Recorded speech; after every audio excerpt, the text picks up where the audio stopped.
Some, nothing like some early April recruiting news that's 2 years down the road, but some good news for Mississippi State on the recruiting front over the weekend.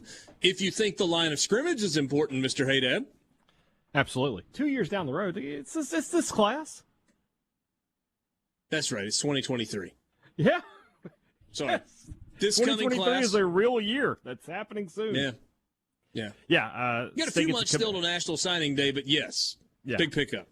Malik Ellis is the young man's name from Laurel High School. Wow, State gets a highly rated offensive tackle from Laurel High School. How do they make that happen, I wonder? Four-star kid on the 24/7 composite. Offers from Ole Miss, from Missouri. I think Auburn had an offer in there as well. Interesting, he's a kid who's got to put on a lot of weight. He's 6'5" and 240, and you and I know that's not going to get the job done at tackle in the SEC, but he's obviously got the frame for it. Charles Cross came out of Laurel at like 265, 270. So a kid comes to college, gets on a weight program, he's going to put on weight, but State, offensive linemen are always going to be a good thing to pick up. It doesn't matter what kind of offense you have. You want to have good offensive linemen, and State got the best guy in the state of Mississippi this weekend. Good news on that front. Any news out of spring practice in Starkville? Every time Leach has spoken, the word consistency is what he keeps coming up with, and I guess that makes a lot of sense, right? State was inconsistent last year, or if they were consistent, it was they were consistent about falling behind early in games and having to dig out of holes. So I think when he talks about consistency, he's talking about getting games off to better starts, not making mistakes early in the game and putting yourself into a hole every time out. Will Rogers is the guy. No question about that. Shocking. Robertson. I know. Sawyer Robertson's number 2, but he is definitely number 2. There's don't buy into any ideas that there's a competition. Obviously, if Rogers starts screwing up, maybe so, but Rogers is the guy right now. The transfer from Northwestern, Jordan Mosley, his name keeps coming up a lot.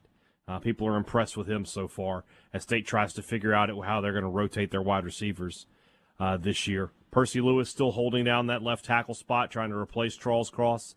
By and large, on most of the they're not going to tell you if there's anything bad happening, but it feels like a very typical spring practice for a veteran football team. Okay, that's fair. Despite the fact that every time this is mentioned, Brian Haydad rolls his eyes and shakes his head and gives us a guffaw and says, "Come on, guys." Maybe the biggest story out of spring practice so far for Ole Miss is that if you thought there was going to be some slam dunk coronation of Jackson Dart as the starting quarterback, not only has that not happened, reports are that Luke Altmaier's been really, really good in spring practice so far. I was texting with somebody who's been to both open practices, and with the caveat being it's 2 practices. That I didn't myself watch, that somebody else did, but that's all that you can see is 2 practices. That's it. A lot of things happen between now and the first game.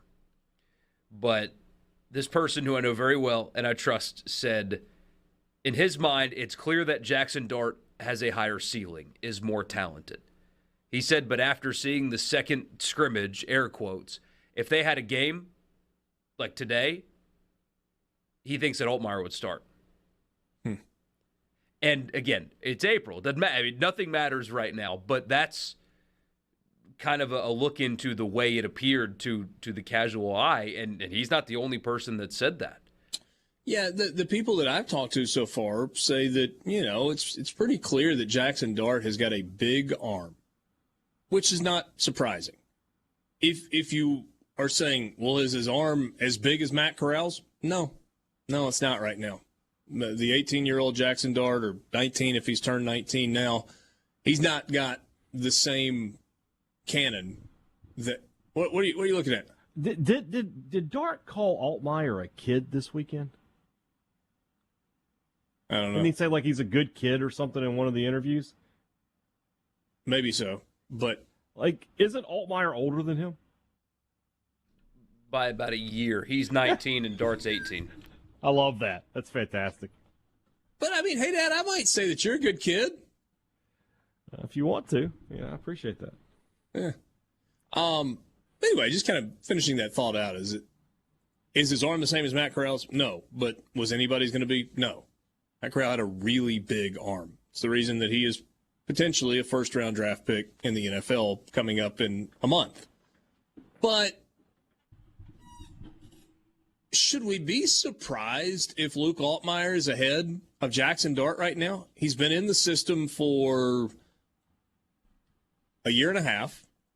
This is his third spring practice with the same head coach, albeit a new offensive coordinator. He is pretty accurate in the short to medium passing game. He's got a pretty good grasp of the offense. And, oh, by the way, was really, really highly recruited coming out of high school. It shouldn't be a surprise that in his third spring practice, Luke Altmaier looks good.